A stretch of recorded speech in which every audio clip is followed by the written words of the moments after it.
April 30-ന് കെഎസ്ആർടിസിയിൽ നടക്കുന്ന ഹിതപരിശോധനയുടെ പ്രചരണാർത്ഥം TDF working president M Vincent MLA നയിച്ച അതിജീവന യാത്രയ്ക്ക് കോതമംഗലം കെഎസ്ആർടിസി ഡിപ്പോയിൽ സ്വീകരണം നൽകി.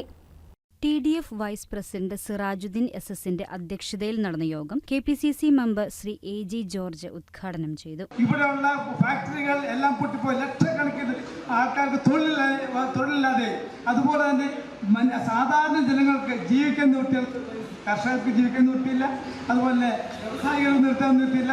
ഇവരെ ഒന്നും സപ്പോർട്ട് ചെയ്യത്തക്ക രീതിയിലൊരു സംവിധാനം ഇന്ന് സർക്കാരിൻ്റെ ഭാഗത്ത് നിന്ന് കിട്ടുന്നില്ല എന്നുള്ള വളരെ ഖേദകരമായ ഒരു അവസ്ഥയിലാണ് ഇന്നിപ്പോൾ ടിഡിഎഫ് ഇതുപോലൊരു പ്രതിഷേധ സമരം നടത്തുന്നത്.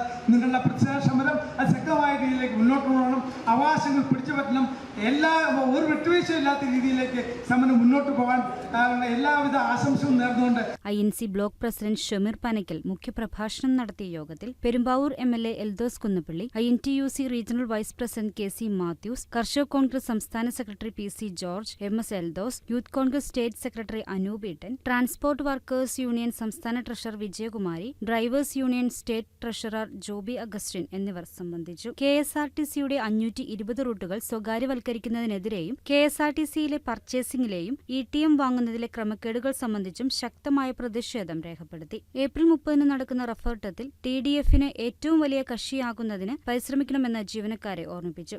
പ്രത്യേകിച്ച് ബഹുമാനായ മുൻ മുഖ്യമന്ത്രി ശ്രീ ഉമ്മൻചാണ്ടി സാറ് കേരളം ഭരിച്ച സന്ദർഭത്തിൽ എത്രയേറെ നേട്ടങ്ങളാണ് 2011 മുതൽ 16 വരെയുള്ള കാലഘട്ടത്തിൽ ജീവനക്കാർക്ക് സമ്മാനിച്ച ഒട്ടേറെ ആനുകൂല്യങ്ങളും കൃത്യമായ ശമ്പളം ഉൾപ്പെടെയുള്ള കാര്യങ്ങൾ സമ്മാനിച്ചുകൊണ്ടാണ് പോയതെങ്കിൽ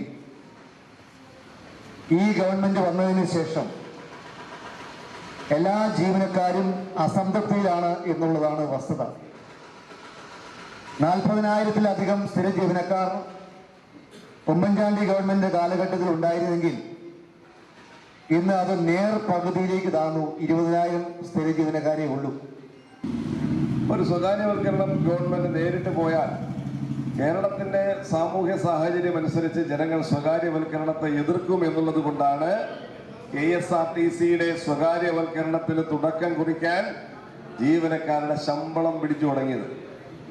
അതല്ലാതെ മറ്റൊരു ന്യായവുമില്ല. ബഹുമാനപ്പെട്ട ഉമ്മൻചാണ്ടി സാർ കേരളത്തിന്റെ മുഖ്യമന്ത്രിയായിരിക്കുമ്പോൾ 2016 മെയ് മാസം വരെ 44,000 തൊഴിലാളികൾക്ക് എല്ലാ മാസവും അതാത് മാസത്തെ അവസാന വർക്കിംഗ് ഡേയിൽ ആ മാസത്തെ ശമ്പളം കൊടുക്കുമായിരുന്നു.